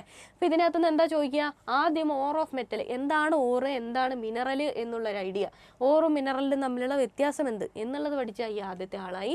പിന്നെ ഓരോരോ മെറ്റലുകൾക്കും ഓരോരോ സ്പെസിഫിക് ഓർസ് ഉണ്ട് അല്ലേ. അലുമിനിയത്തിൻ്റെ ബോക്സൈറ്റ് ഉണ്ട്, അതേപോലെ അയണിന് മാഗ്നറ്റൈറ്റ് ഹെമറ്റൈറ്റും ഉണ്ട്. അങ്ങനെ ഓരോരോ മെറ്റലുകളുടെ ഓർസ് എന്താണ് എന്നുള്ളത് നോക്കുക. 1 മാർക്കിനൊക്കെ പൊതുവേ ചോദിക്കാറുള്ളൊരു ഭാഗമാണ് അതെന്ന് പറയുന്നത്. അതേപോലെ ടേബിൾ തന്നിട്ട് ചില ഭാഗങ്ങൾ ഇങ്ങനെ ഫില്ലാക്കി വിടാനായിട്ടുള്ള ചോദ്യങ്ങൾ, അങ്ങനെയൊക്കെ ഈ ഭാഗത്തുനിന്ന് ചോദിക്കും. അടുത്ത സാധനം കോൺസെൻട്രേഷൻ ഓഫ് ഓർസ്. ആദ്യത്തെ നമ്മുടെ മെറ്റൽ റിഫൈനിങ്ങിൻ്റെ മെറ്റലർജിയിലെ ആദ്യത്തെ ഭാഗത്തേക്ക് നമ്മൾ എത്തി. കോൺസെൻട്രേഷൻ ഓഫ് ഓർസ് കോൺസെൻട്രേറ്റ് ചെയ്യാനുള്ള പലതരം മെത്തേഡ്സ് നമുക്കുണ്ട് അല്ലേ. എന്തൊക്കെയുണ്ട്, ലെവിഗേഷൻ ഉണ്ട്, ഹൈഡ്രോളിക് വാഷ് ഉണ്ട്, ഫ്രോത്ത് ഫ്ലോട്ടേഷൻ, മാഗ്നറ്റിക് സെപ്പറേഷൻ, ലീച്ചിങ്, ഇത്രയും സാധനം നമ്മൾ പഠിക്കുക. അതോടൊപ്പം ഏതൊക്കെ ടൈപ്പ് ഓഫ് മെറ്റൽസിനാണ്, ഏതൊക്കെ ടൈപ്പ് ഓഫ് ഓർസിനാണ് നമ്മൾ ഈ ഓരോരോ കോൺസെൻട്രേഷൻ മെത്തേഡ് യൂസ് ചെയ്യുക എന്നുള്ളത് പഠിച്ച ആ ഭാഗം കംപ്ലീറ്റ്. അടുത്തതിലേക്ക് നമ്മൾ കടക്കുന്ന സമയത്ത് എന്താ, എക്സ്ട്രാക്ഷൻ ഓഫ് മെറ്റൽസ് എന്ന് പറയുന്നതാണ്. കോൺസെൻട്രേഷൻ കഴിഞ്ഞു, ആ കോൺസെൻട്രേറ്റ് ചെയ്ത് വെച്ചേക്കുന്ന മെറ്റലിനെ നമ്മൾ എടുത്തിട്ട് എക്സ്ട്രാക്ഷൻ ചെയ്യണം. അതിൻ്റെ മെത്തേഡുകൾ എന്താണ് എന്നുള്ളത് നമ്മൾ പഠിക്കുക. അതിന് നമ്മൾ ആദ്യം എന്ത് ചെയ്യുക, ആദ്യം ഈ പറയുന്ന കോൺസെൻട്രേറ്റഡ് ഓറിനെ നമുക്ക് അതിൻ്റെ ഓക്സൈഡായിട്ട് മാറ്റണം. ഓക്സൈഡായിട്ട് മാറ്റാനുള്ള 2 മെത്തേഡാണ് നമ്മുടെ കയ്യിലുള്ളത്, കാൽസിനേഷനും റോസ്റ്റിക്കും. അപ്പോൾ റോസ്റ്റിംഗ് എന്ന് പറയുന്നത് in presence of oxygen, in presence of എയറിൻ്റെ പ്രസൻസിലുള്ള ചൂടാക്കലാണ് റോസ്റ്റിംഗ്. എയറിൻ്റെ ആബ്സെൻസിൽ ചൂടാക്കിയാൽ കാൽസിനേഷൻ. ഇത് 2 ചെയ്താലും മെറ്റൽ അതിൻ്റെ ഓക്സൈഡായിട്ട് മാറും അല്ലേ. ഇനി നമ്മൾ എന്ത് ചെയ്യണം, ആ ഓക്സൈഡായിട്ട് മാറുമ്പോൾ അതിനകത്ത് എന്താ പറയുക, അറ്റാച്ച്ഡ് ആയിട്ടുള്ള റിയാക്റ്റഡ് ആയിട്ടുള്ള ഏതെങ്കിലും ഒരു കോമ്പോണൻ്റ് അതിൽ നിന്ന് ഒഴിവായിട്ട് പകരം ഓക്സിജനായിട്ട് ഉണ്ടാവുക. ഈ ഓക്സിജനെ എടുത്ത് കളഞ്ഞു കഴിഞ്ഞാൽ ഇനി കുറച്ചുകൂടെ പ്യൂറസ്റ്റ് ഫോം കിട്ടുമല്ലോ. അപ്പോൾ ഓക്സിഡേഷൻ കഴിഞ്ഞ് കഴിഞ്ഞാൽ പിന്നെ അടുത്ത് എന്താ, ഈ പറയുന്ന ഓക്സൈഡിനെ നമ്മൾ മാറ്റുക എന്നുള്ളതാണ്. ആ ഒരു ഓക്സിജനെ ഒമിറ്റ് ചെയ്യുക എന്നുള്ളതാണ് അടുത്ത പരിപാടി. പിന്നെ എന്തായി, റിഡക്ഷൻ ഓഫ് ഓക്സൈഡ്സ്, ഈ ഓക്സൈഡുകളെ റിഡ്യൂസ് ചെയ്തിട്ട് ഓക്സൈഡുകളെ ഒഴിവാക്കുക എന്നുള്ളതാണ് അടുത്ത പരിപാടി. അടുത്തത് ഏറ്റവും ലാസ്റ്റ് സ്റ്റെപ്പ് എന്ന് പറയുന്നത് റിഫൈനിങ് ഓഫ് മെറ്റൽസ് ആണ്. മെറ്റലിനെ റിഫൈൻ ചെയ്യുക, അതിനുള്ള പലതരത്തിലുള്ള സ്റ്റെപ്പുകൾ. എന്തൊക്കെ സ്റ്റെപ്പാണ്, ലിക്വേഷൻ ഉണ്ട്, ഡിസ്റ്റിലേഷൻ ഉണ്ട്, ഇലക്ട്രോലൈറ്റിക് റിഫൈനിങ് ഉണ്ട്, ഇങ്ങനത്തെ പരിപാടികളൊക്കെ. ഇതിൻ്റെ ഓരോന്നും എന്താണ്, അതൊക്കെ ഏത് ടൈപ്പ് ഓഫ് ഓർസിലാണ് യൂസ് ചെയ്യുക എന്നുള്ളത് പഠിച്ച് ആ പരിപാടി കഴിഞ്ഞു. അടുത്തതിലേക്ക് കിടക്കുമ്പോൾ ഇൻഡസ്ട്രിയൽ പ്രൊഡക്ഷൻ ഓഫ് ഓറുകളുടെ പലതരത്തിലുള്ള ഇൻഡസ്ട്രിയൽ പ്രൊഡക്ഷൻ. അതിൽ ഞാൻ പറഞ്ഞ പോലെ ഹെമറ്റൈറ്റിൻ്റെയും ബോക്സൈറ്റിൻ്റെയും നമുക്ക് പഠിക്കാനുണ്ട്. അത് കഴിഞ്ഞതോടുകൂടി നമുക്ക് പഠിക്കാനുള്ളത് അലോയ് സ്റ്റീൽസ് ആണ്, പലതരത്തിലുള്ള അലോയ് സ്റ്റീൽസ്. ഇതൊരു സ്ഥിരം ചോദ്യമാണ്. അതുപോലെ ഇത് ഒരു മെയിൻ ആയിട്ടുള്ള സാധനമാണ്. ഓക്കെ, അടുത്തതെന്ന് പറയുന്നത് എക്സ്ട്രാക്ഷൻ ഓഫ് അലുമിനിയമാണ്. അലുമിനിയത്തിൻ്റെ എക്സ്ട്രാക്ഷൻ, ബോക്സൈറ്റിനെ എങ്ങനെ കോൺസെൻട്രേറ്റ് ചെയ്യും എന്നുള്ള സാധനം. അത് കഴിഞ്ഞ് ഏറ്റവും ലാസ്റ്റ് ഇലക്ട്രോളിസിസ് ഓഫ് അലുമിന. ഇത് മൂന്നും കൂടെ ചേർന്ന ഒരു ചെറിയ ടോപ്പിക് കേട്ടോ, ഒരുപാട് കഥയൊന്നുമില്ല അതിനകത്ത്, എളുപ്പത്തിൽ പഠിക്കാവുന്നതേ ഉള്ളൂ. ഇത്രയും പഠിച്ചു കഴിഞ്ഞാൽ എന്തായി, ഈ ചാപ്റ്റർ കംപ്ലീറ്റ് ആയി. ഈ ചാപ്റ്ററിൽ കളയാനായിട്ട് നമുക്കൊന്നുമില്ല. ഇതിനകത്ത് മെയിനായിട്ട് എപ്പോഴും ചോദിക്കുന്ന സംഗതി എന്ന് പറയുന്നത് എന്താണ്, കോൺസെൻട്രേഷൻ ചോദിക്കും, കാൽസിനേഷൻ എന്ത്, റോസ്റ്റിംഗ് ഏതെന്ന് ചോദിക്കും, റിഫൈനിങ് ചോദിക്കും, പിന്നെ ചോദിക്കുന്നത് അയണിൻ്റെ ഹേമറ്റൈറ്റിൻ്റെ ഒരു ഇൻഡസ്ട്രിയൽ പ്രൊഡക്ഷനാണ്. അത് കഴിഞ്ഞാൽ 1 വേർഡിന് പൊതുവേ ചോദിക്കുന്നത് പല type of alloys of iron. ഇത്രയും സംഭവം പഠിച്ചാൽ തന്നെ ഈ ചാപ്റ്ററിൽ നിന്ന് ഒരു മിനിമം സ്കോർ നമുക്ക് ഉണ്ടാക്കാൻ പറ്റും. മാക്സിമം സ്കോറിന് ചാപ്റ്റർ മൊത്തം പഠിക്കണം, ഞാൻ നേരത്തെ പറഞ്ഞ പോലെ. അടുത്ത chapter compounds of non metals ആണ്. കുറേ അധികം ടോപ്പിക് ഉണ്ട്, കുറേ അധികം സബ് ടോപ്പിക്കുകളുള്ള ചാപ്റ്ററാണ് ഇതെന്ന് ഞാൻ പറഞ്ഞു അല്ലേ. പക്ഷേ എടുപ്പുള്ള ചാപ്റ്ററാണ്. ആദ്യത്തെ സാധനം എന്ന് പറയുന്നത് അമോണിയാണ്. അമോണിയയുടെ പലതരത്തിലുള്ള ഫിസിക്കൽ പ്രോപ്പർട്ടീസ്, കെമിക്കൽ പ്രോപ്പർട്ടീസ്, അതിൻ്റെ ലബോറട്ടറി പ്രിപ്പറേഷൻ, ഇത്രയും നമ്മൾ ആദ്യത്തെ ഇതിൽ പഠിക്കും. സോലുബിളാണ്, ബേസിക് നേച്ചറാണ്, ഫിലോഫ്തലിന് ആഡ് ചെയ്ത പിങ്ക് കളർ വരും, ഇങ്ങനത്തെ കുറേ ബേസിക് നേച്ചർ അമോണിയയുടെ നമ്മൾ പഠിച്ചു. അതിൽ നിന്ന് നമ്മൾ ഹേബർ പ്രോസസ്സ് അല്ലെങ്കിൽ അമോണിയയുടെ ഇൻഡസ്ട്രിയൽ പ്രൊഡക്ഷനിലേക്ക് നമ്മൾ കടക്കും അല്ലേ. നൈട്രജനും ഹൈഡ്രജനും കൂടെ ചേർന്നിട്ട് അമോണിയ ആക്കുന്ന ഒരു റിയാക്ഷൻ. ആ റിയാക്ഷൻ നമ്മളവിടെ പഠിക്കും. കെമിക്കൽ ഇക്വിലിബ്രിയം എന്താണ് എന്ന് നമ്മൾ പഠിക്കും. അതുമായിട്ട് ബന്ധപ്പെട്ട് ഈ ചാപ്റ്ററിലെ ഏറ്റവും ഇമ്പോർട്ടൻ്റ് ആയിട്ടുള്ള സാധനം ലേ ഷാട്ട്ലർ പ്രിൻസിപ്പിൾ. ഈ ചാപ്റ്ററിൽ നിന്ന് വേറൊന്നും പഠിച്ചില്ലെങ്കിലും ലേ ഷാട്ട്ലർ പ്രിൻസിപ്പിൾ പഠിക്കണം. പിന്നെ എന്ത് വേണം, പ്രഷർ എന്താണ്, ഇക്വിലിബ്രിയം എന്താണ്, ഇക്വിലിബ്രിയത്തിനെ ആൾട്ടർ ചെയ്യുന്ന കുറച്ചധികം സംഭവങ്ങളുണ്ട്. വൺസ് ഇക്വിലിബ്രിയം അറ്റൻഡ് ചെയ്ത് കഴിഞ്ഞാൽ ലേ ഷാട്ട്ലർ പ്രിൻസിപ്പിൾ എന്താ പറയണേ, ഒരു സിസ്റ്റം അതിൻ്റെ ഇക്വിലിബ്രിയത്തിലാണെങ്കിൽ ആ ഇക്വിലിബ്രിയത്തിനെ ആൾട്ടർ ചെയ്യുന്ന തരത്തിൽ നമ്മൾ എന്തെങ്കിലും ഒരു ചേഞ്ച് നമ്മൾ അതിനകത്തേക്ക് വരുത്തിയാൽ, പ്രഷറോ വോളിയോ ടെമ്പറേച്ചറോ എന്തെങ്കിലും ഒന്ന് മാറ്റിയാൽ system will adjust it self. System എന്തെങ്കിലുമൊക്കെ കാണിച്ചിട്ട് ഈ വന്നിട്ടുള്ള ആ മാറ്റത്തിനെ ഒഴിവാക്കിക്കൊണ്ട് വീണ്ടും ഇക്വിലിബ്രിയം അറ്റൈൻ ചെയ്യാൻ വേണ്ടി ഒരു ശ്രമം നടത്തും എന്നാണ് പറയണേ. അതനുസരിച്ചിട്ട് ഇപ്പോൾ കോൺസെൻട്രേഷൻ ഓഫ് റിയാക്റ്റൻ്റ് നമ്മൾ കൂട്ടിക്കഴിഞ്ഞാൽ സിസ്റ്റം ടെൻഷനായി, അതിന് വീണ്ടും ഇക്വിലിബ്രിയം എത്തണം അല്ലേ. അപ്പോൾ എന്ത് ചെയ്യും, ഈ ഉള്ള കോൺസെൻട്രേഷനൊക്കെ റിയാക്ട് ചെയ്ത് പ്രൊഡക്റ്റ് ആക്കി വിട്ടിട്ട് അവൻ വീണ്ടും ഇക്വിലിബ്രിയത്തിലെത്തും. അതേപോലെ പ്രഷർ നമ്മൾ കൂടുതലാക്കി കൊടുത്തു, അപ്പോൾ എന്താ, നമ്പർ ഓഫ് മോൾസ് കുറവുള്ള ഭാഗത്തേക്ക് റിയാക്ഷൻ നടന്നിട്ട് ഈ പ്രഷറിൻ്റെ എഫക്റ്റിനെ അവർ കുറയ്ക്കും അല്ലേ. അങ്ങനെ ഓരോന്നും അനുസരിച്ചിട്ട് എന്ത് ചെയ്യും, സിസ്റ്റം ആൾട്ടർ ചെയ്യും. അതനുസരിച്ചിട്ട് അമോണിയയുടെ പ്രൊഡക്ഷനിൽ എന്തൊക്കെ മാറ്റങ്ങളാണ് വരിക എന്നുള്ളതാണ് ഇവിടെ പഠിക്കേണ്ടത്. പ്രഷർ കൂട്ടിയാൽ കുറച്ചാൽ എന്ത് സംഭവിക്കുന്നു, കോൺസെൻട്രേഷൻ ഓഫ് റിയാക്റ്റൻ്റ് കൂട്ടിയാൽ കുറച്ചാൽ, പ്രൊഡക്റ്റ് കൂട്ടിയാൽ കുറച്ചാൽ, അതേപോലെ ടെമ്പറേച്ചർ കൂട്ടിയാൽ കുറച്ചാൽ. ഹേബർ പ്രോസസ്സ് എന്ന് പറയുന്ന പ്രക്രിയയ്ക്ക് വേണ്ടിയിട്ട് നമ്മൾ യൂസ് ചെയ്യുന്ന ഒപ്റ്റിമം പ്രഷറും ഒപ്റ്റിമം ടെമ്പറേച്ചറും ഉണ്ട്. അതെന്താണ്, അതേപോലെ കാറ്റലിസ്റ്റ് എന്ന് പറയുന്ന സംഗതി എന്താണ്, എന്ത് കാറ്റലിസ്റ്റാണ് യൂസ് ചെയ്യുന്നത്, കാറ്റലിസ്റ്റ് എങ്ങനെയാണ് കെമിക്കൽ ഇക്വിലിബ്രിയത്തെ സഹായിക്കുന്നത്, ഇത്രയും പഠിച്ച ഈ ഒരു ഭാഗം കംപ്ലീറ്റ് ആയി. ഈ ചാപ്റ്ററിലെ ഏറ്റവും ഇമ്പോർട്ടൻ്റ് ആയിട്ടുള്ള ഭാഗം ഇതാണ്. ഓക്കെ, ലേശാട്ടിലെ പ്രിൻസിപ്പിൾ എന്ത്, ഇക്വിലിബ്രിയത്തിനെ ഈ ഓരോ ചേഞ്ചസും എഫക്റ്റ് ചെയ്യുന്നത് എങ്ങനെ, ഇത്രയും പഠിച്ച ഈ പാഠം ആയി. ഓക്കെ, അടുത്ത ചാപ്റ്ററിലേക്ക് അടുത്ത ടോപ്പിക്കിലേക്ക് വരുമ്പോഴത്തേക്കിനും എന്താ, സൾഫ്യൂരിക് ആസിഡിൻ്റെ പ്രൊഡക്ഷനാണ്. നമുക്കറിയാം കോണ്ടാക്റ്റ് പ്രോസസ്സ് അല്ലേ. എഗെയിൻ ഹേബർ പ്രോസസ്സ് പോലെ തന്നെ ഇക്വിലിബ്രിയമായിട്ട് നടക്കുന്ന ഒരു റിവേഴ്സിബിൾ ആയിട്ടുള്ള ഒരു റിയാക്ഷനാണ് സൾഫ്യൂരിക് ആസിഡിൻ്റെ പ്രൊഡക്ഷനിൽ ഉണ്ടാകുന്ന ഒരു കോണ്ടാക്റ്റ് പ്രോസസ്സ് എന്ന് പറയുന്ന ഒരു സ്റ്റെപ്പ് എന്ന് പറയുന്നത് അല്ലേ. അപ്പോൾ അതിനകത്തും എന്താണ്, ഏത് കാറ്റലിസ്റ്റ് യൂസ് ചെയ്യുന്നു, പലതരത്തിലുള്ള ഫിസിക്കൽ ചേഞ്ചസ് അതിനെ എങ്ങനെ മാറ്റം വരുത്തുന്നു, ആ ഇക്വിലിബ്രിയത്തെ എങ്ങനെ ആൾട്ടർ ചെയ്യുന്നു എന്നുള്ളത് ഇവിടെ നോക്കുക. സൾഫ്യൂരിക് ആസിഡിൻ്റെ പ്രൊഡക്ഷനേക്കാൾ ഇമ്പോർട്ടൻ്റ് ഹേബർ പ്രോസസ്സാണ് കേട്ടോ പഠിക്കുമ്പം. അതുപോലെ അതിനുശേഷം industrial production of sulphuric acid, ഞാൻ പറഞ്ഞ സാധനം തന്നെ. അതിനുശേഷം എന്താ, physical and chemical properties of sulphuric acid നമ്മൾ പഠിച്ചു. സൾഫ്യൂരിക് ആസിഡിൻ്റെ പ്രധാനപ്പെട്ട നേച്ചർ എന്ന് പറയുന്നത് അതിൻ്റെ ഡീഹൈഡ്രേറ്റിംഗ് നേച്ചറാണ്. പിന്നെന്താ, റിയാക്ഷൻ വിത്ത് സോൾട്ട്സ് നമ്മൾ പഠിക്കുന്നു, ഓക്സിഡൈസിങ് നേച്ചർ എന്താണെന്ന് പഠിക്കുന്നു. പിന്നെ സൾഫ്യൂരിക് ആസിഡിൻ്റെ വേരിയസ് യൂസസ് കൂടി ഈ ഭാഗത്ത് പഠിച്ചു കഴിയുമ്പോഴത്തേക്കിനും ഈ ഒരു ചാപ്റ്റർ കഴിഞ്ഞു. ഈ ചാപ്റ്ററിൽ നിന്ന് വേറൊന്നും പഠിച്ചില്ലെങ്കിലും, നോൺ മെറ്റൽസിൻ്റെ ഭാഗത്തുനിന്ന് വേറൊന്നും പഠിച്ചില്ലെങ്കിലും ലേശാട്ടിലെ പ്രിൻസിപ്പിൾ എന്താണെന്നുള്ളത് വൃത്തിക്ക് പഠിച്ചു വെച്ചേക്കണം. അത് ഓരോരോ ചേഞ്ച് വരുമ്പോഴത്തേക്കും ഈ പറയുന്ന എന്താ പറയുക, ഇക്വിലിബ്രിയത്തിനെ എങ്ങനെ ആൾട്ടർ ചെയ്യുന്നു എന്നുള്ളത് കൂടെ പഠിച്ചു വെച്ചേക്കണം. എന്നാൽ ഈ ചാപ്റ്ററിൽ നിന്ന് ഒരു മിനിമം മാർക്ക് നമുക്ക് അറ്റൈൻ ചെയ്യാൻ പറ്റും. ഞാൻ നേരത്തെ പറഞ്ഞ പോലെ മാക്സിമം മാർക്കിന് മുഴുവൻ ചാപ്റ്ററും പഠിക്കും. അടുത്ത സാധനം എന്ന് പറയുന്നത് എന്താ, nomenclature of organic compounds and isomerism. നമ്മുടെ ടെക്സ്റ്റ് ബുക്കിൽ തന്നെ ഏറ്റവും കൂടുതൽ മാർക്കിന് ചോദ്യം ചോദിക്കുന്ന ഭാഗമാണിത്. ഇതിനകത്ത് എന്താണ് IUPAC? IUPAC എന്ന് പറയുന്ന സംഘടന ഈ ഓരോരോ എലമെൻറ്റുകൾക്കും പേര് കൊടുക്കും. എങ്ങനെയാണ് ആ പേര് കൊടുക്കുന്നതിൻ്റെ നിയമങ്ങൾ, ഇതാണ് ആദ്യത്തെ കാര്യങ്ങൾ, നോമൻക്ലേച്ചർ അല്ലേ. അത് കഴിഞ്ഞാൽ nomenclature of unbranched alkenes. Unbranched ആയിട്ടുള്ള, ബ്രാഞ്ചൊന്നും ഇല്ലാത്ത ആൾക്കാർക്ക് എങ്ങനെ പേര് കൊടുക്കുന്നു, ബ്രാഞ്ച് ഉള്ളവർക്ക് എങ്ങനെ പേര് കൊടുക്കുന്നു, റിംഗ് കോമ്പൗണ്ട്സിന് എങ്ങനെ പേര് കൊടുക്കുന്നു, അലിസൈക്ലിക്കിന് എങ്ങനെ പേര് കൊടുക്കുന്നു. ബ്രാഞ്ച് വന്നു കഴിഞ്ഞാൽ പലതരം നിയമങ്ങളുണ്ട് അല്ലേ. ബ്രാഞ്ചുകൾക്ക് ഏറ്റവും ലോവസ്റ്റ് നമ്പർ കിട്ടുന്ന തരത്തിൽ വേണം. ഫംഗ്ഷണൽ ഗ്രൂപ്പ് ഉണ്ടെങ്കിൽ ഫംഗ്ഷണൽ ഗ്രൂപ്പിന് ലോവസ്റ്റ് നമ്പർ കിട്ടുന്ന തരത്തിൽ വേണം. അങ്ങനെ കുറേ ബേസിക് ഐഡിയാസ് വെച്ച് എങ്ങനെ പേര് കൊടുക്കുന്നു എന്നുള്ളതാണ് ഈ ചാപ്റ്ററിൻ്റെ മെയിൻ കോർ എന്ന് പറയുന്നത്. പിന്നെ ഞാൻ പറഞ്ഞ പോലെ ഫംഗ്ഷണൽ ഗ്രൂപ്പ് വന്നു. ഫംഗ്ഷണൽ ഗ്രൂപ്പിൽ തന്നെ ഹൈഡ്രോക്സൈൽ ഗ്രൂപ്പ് OH ഗ്രൂപ്പ് വരുന്നുണ്ട്, കാർബോക്സിലിക് COH വരുന്നുണ്ട്, ഹാലോ ഗ്രൂപ്പ് ഹാലോജൻസ് കയറി വരുന്നുണ്ട്, പിന്നെ ആൽക്കോക്സി ഗ്രൂപ്പ് വരുന്നുണ്ട്. ഇതിന് ഓരോന്ന് വരുമ്പോഴും ഉണ്ടാവുന്ന പല ടൈപ്പ് ഓഫ് നോമൻക്ലേച്ചർ എന്താണ് എന്നുള്ളത് പഠിക്കുക. അതാണ് ഈ പാഠത്തിൻ്റെ മെയിൻ സംഗതി. പിന്നെന്താ, ഐസോമെറിസം എന്ന് പറയുമ്പോൾ എന്താണ്, ഡിഫറെൻ്റ് ആയിട്ടുള്ള സ്ട്രക്ചറൽ ഫോർമുലയും സെയിം ആയിട്ടുള്ള മോളിക്കുലാർ ഫോർമുലയുള്ള ആൾക്കാരെയാണ് നമ്മൾ ഐസോമേഴ്സ് എന്ന് വിളിക്കുക. പല ടൈപ്പുള്ള ഐസോമേഴ്സ് ഉണ്ട്, ബ്രാഞ്ച് അനുസരിച്ചിട്ട് വരുന്നത്, ഫംഗ്ഷണൽ ഗ്രൂപ്പ് വരുമ്പോൾ ഉണ്ടാവുന്നത്, ഇങ്ങനെയുള്ള പല ടൈപ്പ് ഓഫ് ഐസോമറിസം സ്ഥിരമായിട്ട് ചോദിക്കുന്ന ഒരു ഭാഗമാണ്. ഈ ചാപ്റ്ററിൽ നിന്ന് ഓരോന്നിൻ്റെ നോമൻക്ലേച്ചറും ഐസോമറിസവുമാണ് പഠിക്കേണ്ടത്. ഇതിൽ നിന്ന് ഞാൻ പറയുകയാണെങ്കിൽ കളയാനൊന്നുമില്ല, അങ്ങനെയുള്ളൊരു ചാപ്റ്ററാണിത്.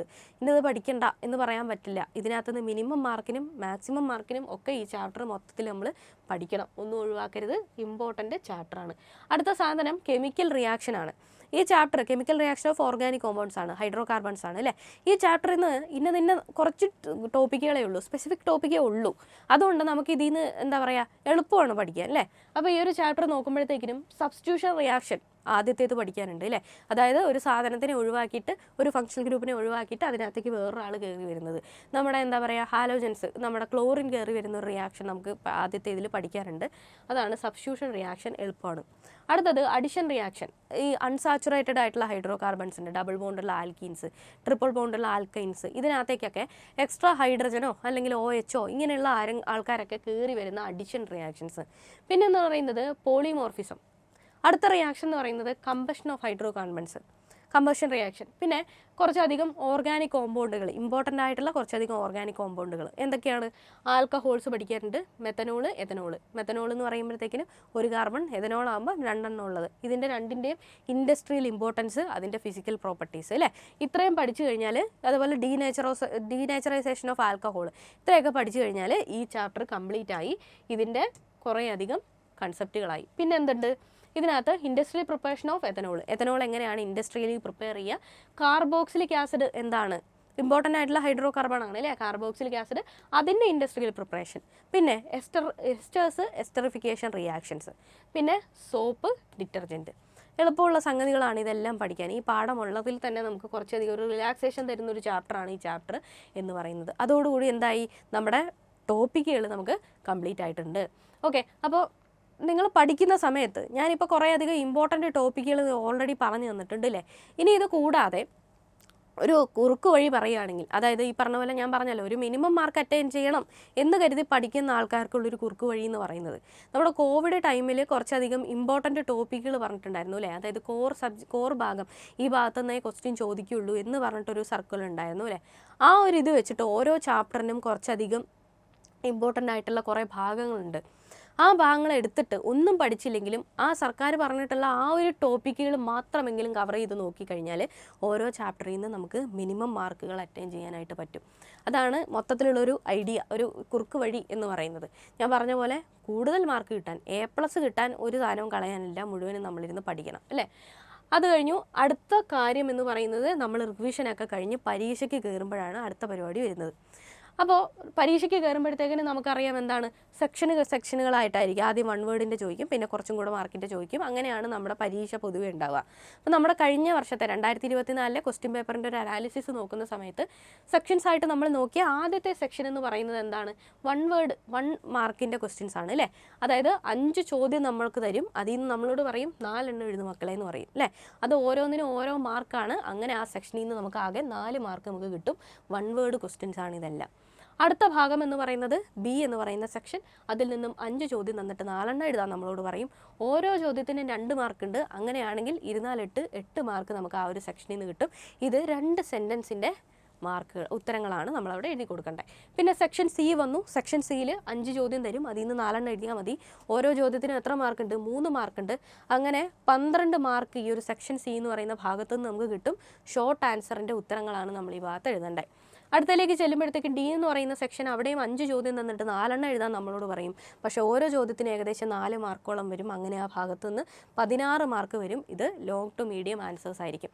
ഈ പറയുന്ന ഒരു വിഭജനം എന്ന് പറയുന്നത് ചില ഭാഗങ്ങളിൽ മാറിയും തിരിഞ്ഞുമൊക്കെ ഇരിക്കും, എന്നാലും ഒരു ജനറൽ ആയിട്ടുള്ളൊരു ഐഡിയ എന്ന് പറയുന്നത് ഇങ്ങനെയാണ്. അപ്പോൾ ഇതിനകത്ത് നമ്മൾ പ്രധാനമായിട്ട് ശ്രദ്ധിക്കേണ്ടത്, എന്തിനാണ് നമ്മൾ ഈ ഒരു സെക്ഷൻ നോക്കുന്നതെന്ന് ചോദിച്ചു കഴിഞ്ഞാൽ, ഓരോന്നിൻ്റെ വെയിറ്റേജ് അനുസരിച്ചിട്ട് വേണം നമ്മൾ ഉത്തരം എഴുതാൻ അല്ലേ. അതായത് ഇലക്ട്രോളിസിസ് എന്ത് എന്ന് ചോദിച്ചിരിക്കുകയാണെന്ന് വെക്കട്ടെ, അല്ലെങ്കിൽ ഇലക്ട്രോളിസിസ് ഓഫ് എന്താ പറയുക ഗോൾഡ്, അല്ലെങ്കിൽ കോപ്പർ എന്ന് പറയുന്ന സംഗതിക്കകത്തേക്ക് ഗോൾഡ് നമ്മൾ പൂശുന്നു, അതിനകത്ത് ഇലക്ട്രോഡുകളായിട്ട് കാഥോഡായിട്ട് എന്തെടുക്കും, ആനോഡായിട്ട് എന്തെടുക്കും എന്ന ചോദ്യമാണെങ്കിൽ, ആ ചോദ്യം 1 മാർക്കിന് ചോദിച്ചാൽ നമ്മൾ ആനോഡ് എന്തെടുക്കും, കാഥോഡ് എന്തെടുക്കും എന്ന് മാത്രം എഴുതിയാൽ മതി. പക്ഷേ അതേ ചോദ്യം 3 മാർക്കിന് ചോദിച്ചാൽ ആനോഡ് എന്തെടുക്കും, കാഥോഡ് എന്തെടുക്കും എന്നും എഴുതണം. പിന്നെ ഈ സംഗതി എന്താണ് ഇലക്ട്രോളിസിസ് എന്ന് എഴുതണം. പറ്റുകയാണെങ്കിൽ അതിൻ്റെ ഡയഗ്രാം വരയ്ക്കണം. അതാണ് ആ ഒരു മാർക്ക് ഡിസ്ട്രിബ്യൂഷൻ്റെ അല്ലെങ്കിൽ വെയിറ്റേജിൻ്റെ വ്യത്യാസം എന്ന് പറയുന്നത്. ഓക്കെ, അപ്പോൾ അതനുസരിച്ചിട്ട് തന്നെ പരീക്ഷാ ഹാളിലിരിക്കുമ്പോൾ വയസ്സായിട്ട് ഉത്തരം എഴുതാനായിട്ട് ശ്രദ്ധിക്കുക. അടുത്തത്, പരീക്ഷാ ഹാളിലേക്ക് ചെല്ലുമ്പോഴത്തേക്കിന് നമ്മൾ ചെയ്യേണ്ട കുറച്ച് കാര്യങ്ങളാണ് ഞാൻ ഇനി പറയാൻ പോകുന്നത്. ഒന്നാമത്തെ കാര്യം എന്ന് പറയുന്നത് സ്റ്റേ കാമാണ്. കാമായിട്ടിരിക്കുക, ഫോക്കസ്ഡ് ആയിട്ടിരിക്കുക. ഇവിടെ നമ്മൾ ചെയ്യേണ്ട ഒരു പ്രത്യേക കാര്യം എന്ന് പറയുന്നത് കൂൾ ഓഫ് ടൈം എന്ന് പറഞ്ഞ ഒരു അനുഗ്രഹമുണ്ട് നമുക്ക് അല്ലേ. പരീക്ഷാ ഹാളിലേക്ക് ചെല്ലുന്ന സമയത്ത് നമുക്ക് ക്വസ്റ്റ്യൻ പേപ്പർ കിട്ടി 15 മിനിറ്റ് നമുക്ക് കൂൾ ഓഫ് ടൈമാണ്. ആ സമയത്തിനുള്ളിൽ നമ്മൾ എന്ത് ചെയ്യണം? ഒരു ഓർഗനൈസേഷൻ വേണം മനസ്സിൽ. ഞാൻ നേരത്തെ ക്വസ്റ്റ്യൻ പേപ്പറിൻ്റെ ഒരു സ്ട്രക്ചർ പറഞ്ഞ പോലെ തന്നെ 5 ചോദ്യം തന്നിട്ട് 4 എഴുതും മക്കളെ എന്ന് പറയുന്ന സമയത്ത് ഈ ആരെ ഒഴിവാക്കുന്ന ഒരു ഐഡിയ വേണം. അതായത് ഞാൻ നേരത്തെ ഈ കാണിച്ചിട്ടുള്ള ആ ഒരു ക്വസ്റ്റ്യൻ്റെ ഇത് പ്രകാരം ഇത് നോക്കിയേ, ഇതിൽ നിന്ന് 4 മാർക്കിന് 4 ചോദ്യം എഴുതിയാൽ മതി. നമ്മൾ ഇതിൽ നിന്ന് 5 എഴുതി, ഇതിൽ നിന്ന് 5 എഴുതി, ഇതിൽ നിന്ന് 5 എഴുതിയിട്ട് ഇതിൽ ഒരെണ്ണം എഴുതിയുള്ളെങ്കിൽ നമുക്ക് ആവശ്യത്തിന് മാർക്ക് കിട്ടുമോ? ഇല്ല. അതുകൊണ്ട് നമ്മൾ എന്ത് ചെയ്യുക, ഈ ആവശ്യമുള്ള ക്വസ്റ്റ്യൻസ്, അതായത് നന്നാരെണ്ണം വെച്ച് എല്ലാത്തിലും ആൻസർ ചെയ്യാനായിട്ട് ശ്രദ്ധിക്കുക. എന്നിട്ട് എക്സ്ട്രാ നമുക്ക് എഴുതി സമയം കളയാനുള്ള സമയം ഉണ്ടെങ്കിൽ നമുക്ക് എഴുതാം. അഥവാ സമയമില്ലെങ്കിൽ ആവശ്യപ്പെട്ടിട്ടുള്ള ചോദ്യങ്ങൾ എഴുതുക എന്നുള്ള ആ ഒരു എന്താ പറയുക ഒരു സംഭവം ഉണ്ടല്ലോ, അതാണ് നമ്മൾ ഇമ്പോർട്ടൻസ് കൊടുക്കേണ്ടത്. ഓക്കെ, ആ പ്രയോറിറ്റി വെച്ച് തന്നെ ഉത്തരങ്ങൾ എഴുതി പോകാനായിട്ട് ശ്രദ്ധിക്കണം.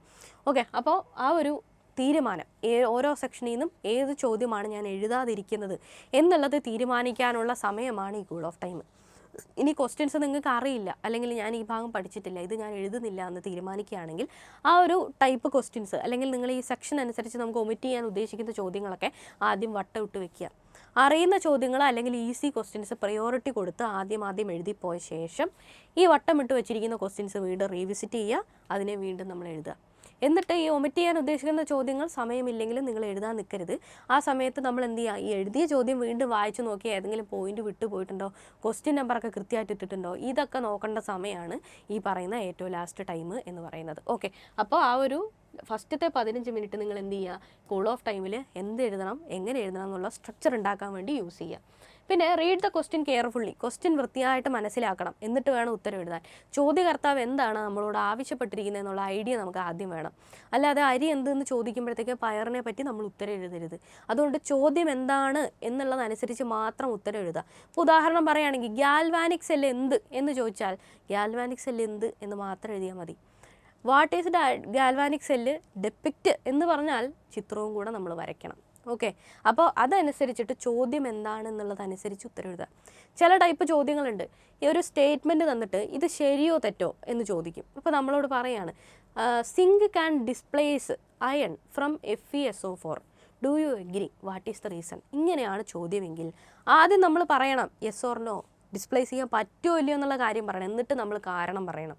ഓക്കെ, അതാണ് ആ ഒരു സ്ട്രക്ചറൽ ഐഡിയ എന്ന് പറയുന്നത്. അല്ലാതെ കാരണം മൊത്തം പറഞ്ഞിട്ട് നമ്മൾ ഉണ്ടോ ഇല്ലയോ എന്നുള്ളത് പറയാൻ മറന്നിട്ടോ, അല്ലെങ്കിൽ ഉണ്ടോ ഇല്ലയോ എന്നുള്ളത് ഈ കഥയെല്ലാം വായിച്ച് ഏറ്റവും ലാസ്റ്റോ എഴുതരുത്. ഒരു ഓർഗനൈസേഷൻ ഉണ്ടല്ലോ, ഡിസ്പ്ലേസ് ചെയ്യാൻ പറ്റും, അതിൻ്റെ കാരണം സിങ്ക് അയണിനെക്കാട്ടിലും റിയാക്റ്റീവ് ആയതുകൊണ്ടാണ്, അല്ലെങ്കിൽ റിയാക്ടിവിറ്റി സീരീസിൽ സിങ്ക് അയണിനെക്കാട്ടിലും മുകളിലാണ്, അതുകൊണ്ട് FeSO4 നിന്നും സിങ്കിനെ ഡിസ്പ്ലേസ് ചെയ്യുന്നു. ഈ രീതിയിൽ ഉത്തരം എഴുതി കൊടുക്കാനായിട്ട് ശ്രദ്ധിക്കണം. ഓക്കെ, അടുത്ത കാര്യത്തിലേക്ക് ചെല്ലുമ്പോഴത്തേക്കും ടൈം മാനേജ്മെൻറ്റ് കറക്റ്റായിട്ട് കൊണ്ടുപോകുക എന്നുള്ളതാണ് ആദ്യത്തെ കാര്യം. ഞാൻ ഈ പറഞ്ഞ പോലെ 1-2 മാർക്ക് ഉള്ള ചോദ്യത്തിന് വേണ്ടിയിട്ട് നമ്മൾ കുറച്ച് ടൈമും 3-4 മാർക്കുള്ള ചോദ്യങ്ങൾക്ക് വേണ്ടിയിട്ട് കൂടുതൽ ടൈമും ഇൻവെസ്റ്റ് ചെയ്യുക. ആ ഒരു മാനേജ്മെൻറ്റ് ശ്രദ്ധിക്കാനായിട്ട് നോക്കുക. ഒരിക്കലും എന്ത് ചെയ്യരുത്, ടൈം തികയാത്തത് കൊണ്ട് അറിയുന്ന സാധനം എഴുതാതിരിക്കുക എന്ന് പറയുന്ന ഒരു സംഭവം ഉണ്ടാവരുത്, നമുക്ക് വിഷമാവും അല്ലേ. ഓക്കെ, അപ്പോൾ ടൈം കറക്റ്റായിട്ട് മാനേജ് ചെയ്യുക. ഈ ടൈം കറക്റ്റായിട്ട് മാനേജ് ചെയ്യണമെങ്കിൽ ഒരു ഐഡിയ നമ്മുടെ മുമ്പിലുള്ളൂ. എന്താണ്, പ്രീവിയസ് ഇയർ ക്വസ്റ്റ്യൻ പേപ്പർ അല്ലെങ്കിൽ model question papers maximum attend ചെയ്ത് നോക്കാനായിട്ട് ശ്രമിക്കുക. ഓക്കെ, അടുത്ത സംഭവം എന്ന് പറയുന്നത് answer the easy questions first. നമുക്ക് അറിയുന്ന ചോദ്യങ്ങൾ ആദ്യം ഉത്തരം എഴുതി പോവുക. പക്ഷേ നമ്മൾ എന്ത് ചെയ്യണം, ഒരുപാട് ജഗ്ലിംഗ് ഉണ്ടാക്കരുത്. ഒന്നാമത്തെ ചോദ്യം എഴുതി നേരെ 24 എഴുതരുത്, അത് കഴിഞ്ഞ് പിന്നെ 3 എഴുതി പിന്നെ 22 എഴുതരുത്. ഈ ഒരു അറ്റ്ലീസ്റ്റ് നിങ്ങൾ ഒരു 1 മാർക്ക് ക്വസ്റ്റ്യൻസ് എല്ലാം ഒന്നിച്ച് 2 മാർക്ക് ക്വസ്റ്റ്യൻസ് എല്ലാം ഒന്നിച്ചെങ്കിലും എഴുതാനായിട്ട് ശ്രദ്ധിക്കുക. ഓക്കെ, അതായത് 1 കഴിഞ്ഞ് 4 എഴുതി പിന്നെ 2 എഴുതിയാലും കുഴപ്പമില്ല, 1 കഴിഞ്ഞ് 24 എഴുതി പിന്നെ 2 എഴുതി പിന്നെ 10 എഴുതി, അങ്ങനെ ജഗിൾ ചെയ്യാതിരിക്കാനായിട്ട് നോക്കുക. പിന്നെ മെയിനായിട്ട് ശ്രദ്ധിക്കേണ്ട ഒരു കാര്യം, പൊതുവെ ആരും ചെയ്യില്ലെങ്കിലും ചിലരെങ്കിലും അങ്ങനെ ചെയ്യുകയാണെങ്കിൽ ഒരിക്കലും ചെയ്യരുതാത്ത ഒരു സാധനം, A question, B question, C question എന്ന് പറഞ്ഞിട്ട് സെക്ഷനലായിട്ട് ചോദ്യങ്ങളുണ്ടാവും അല്ലേ.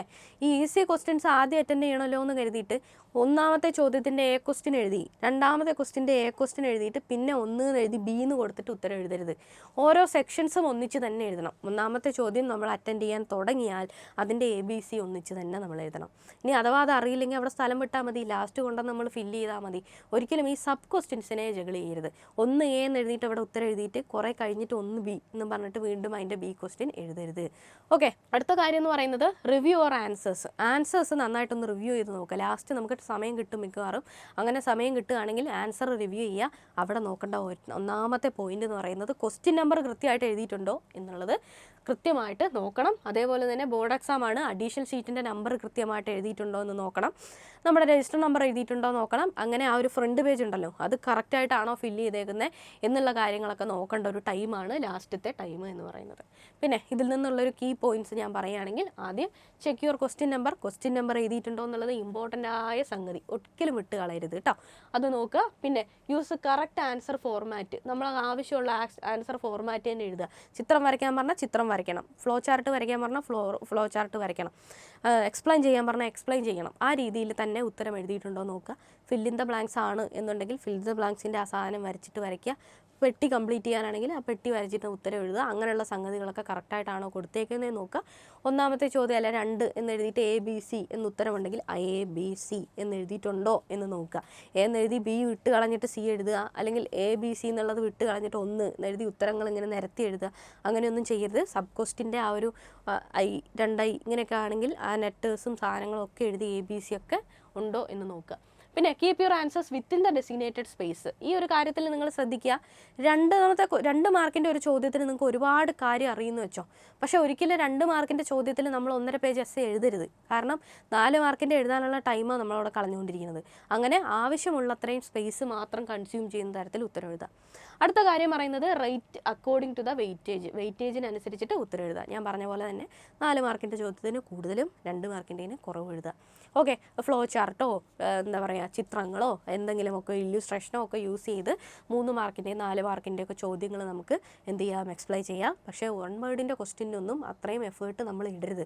എത്ര നമ്മൾ എഴുതിയെന്ന് പറഞ്ഞാലും അതിൽ നിന്ന് 1 മാർക്കേ നമുക്ക് കിട്ടുള്ളൂ മാക്സിമം. ഓക്കെ, അപ്പോൾ അത് മനസ്സിലാക്കിക്കൊണ്ട് ടൈം മാനേജ് ചെയ്ത് ഉത്തരം എഴുതാനായിട്ട് ശ്രദ്ധിക്കുക. അപ്പോൾ ഇന്നത്തെ ഒരു സെഷനിൽ നമ്മൾ എങ്ങനെ ഒരു ടെക്സ്റ്റ് ബുക്കൊക്കെ പഠിച്ചു കഴിഞ്ഞു, നമ്മുടെ ക്രാഷ് കോഴ്സൊക്കെ നിങ്ങൾ അറ്റൻഡ് ചെയ്തിട്ടുണ്ടാവും, ക്ലാസ്സുകളൊക്കെ കണ്ടിട്ടുണ്ടാവും. അങ്ങനെയൊക്കെ ആണെങ്കിൽ ഈ ഒരു ലാസ്റ്റ് ടൈമിലെ റിവിഷനിലേക്ക് കടക്കുന്ന സമയത്ത് എങ്ങനെ റിവൈസ് ചെയ്യണം, ഈ റിവിഷനൊക്കെ വെച്ചിട്ട് നമ്മൾ എങ്ങനെ ഉത്തരം എഴുതണം എന്നുള്ള കാര്യങ്ങളൊക്കെയാണ് നമ്മളിന്ന് പറഞ്ഞത്. അതേപോലെ തന്നെ ക്വസ്റ്റ്യൻ പേപ്പർ കിട്ടുന്ന സമയത്ത്, എക്സാം ഹാളിൽ ഇരിക്കുന്ന സമയത്ത് കാമായിട്ടും ഫോക്കസ്ഡ് ആയിട്ടും എങ്ങനെ ഉത്തരം എഴുതണം എന്നുള്ള കാര്യങ്ങളൊക്കെ നമ്മളിവിടെ ഡിസ്കസ് ചെയ്തു പോയിട്ടുണ്ട്. അപ്പോൾ എക്സാമിനോട് അടുക്കുന്ന സമയത്ത് ഈ ഒരു സെഷൻ നിങ്ങൾക്ക് വളരെ യൂസ്ഫുൾ ആയിട്ടുണ്ടാവും എന്ന് വിചാരിക്കുന്നു. അപ്പോൾ ഹാപ്പി ആയിട്ട് പഠിക്കുക, അടിപൊളിയായിട്ട് എക്സാം എഴുതുക. എല്ലാവർക്കും ഓൾ ദ ബെസ്റ്റ്. അപ്പോൾ മറ്റൊരു സെഷനിൽ നമുക്ക് വീണ്ടും കാണാം. Thank you.